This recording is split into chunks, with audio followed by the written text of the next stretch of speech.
yourself enough during, just by reading the manuals. Because what does the E5 board tell you, Sergeant Bohan? Land now, military, Army history, pretty much everything about BTTL. Yep. They're going to cover Leadership, drilling ceremonies, everything. So, let's just say if you're in an infantry, let's say you're working for an infantry unit or you're working for a medical unit, it might go more into, let's say you're assigned to a medical unit. They're going to probably go more into the medical fields and the medical tasks than they would in, let's say, an infantry unit, just because that's just part of your unit and it's more important to that unit.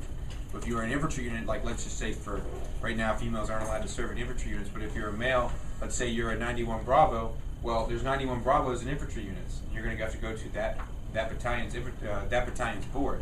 So you got to make sure you know all of your extra tasks on that task list, so that way you can answer those questions properly. And you get to go to those boards by going to the Soldier of the Month, Soldier of the Quarter boards, and doing well there. A board is an interview process. It'll be 5 or 6 first sergeants and a sergeant major in E9. And they're going to sit there and it'll just be like an interview. They're all going to be sitting at a table and you're going to be reporting to them, standing up, usually in your Class A's and or your dress uniform, and answering answering the best you can in front of them.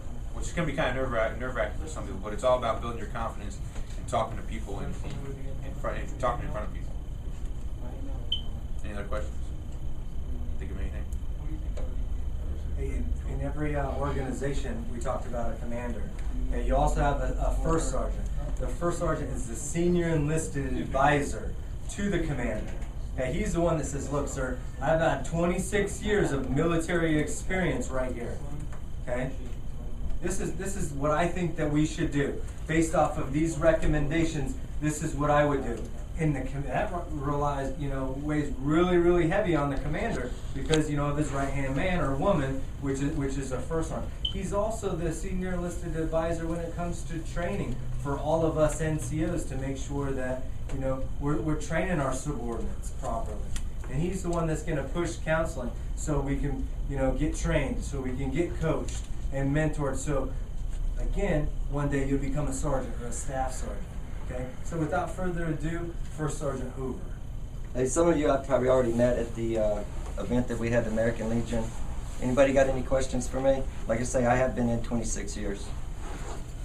Retiring in 7 months. But anybody got any questions? What kind of benefits do you get? I get 70% of my base pay, full medical, dental, and a killer job on the outside. What's your base pay? My base pay is $6,000. About $6,000. So 70%, he's roughly, $4,500 a month for the rest of his life, while the training and experience that he's got from the Army has allowed him the opportunity to have a job making over 6 digits a year. Okay? I didn't say 5, I said 6 digits a year. And that's not including his Army pension. Okay? So that's what it's going to do for you.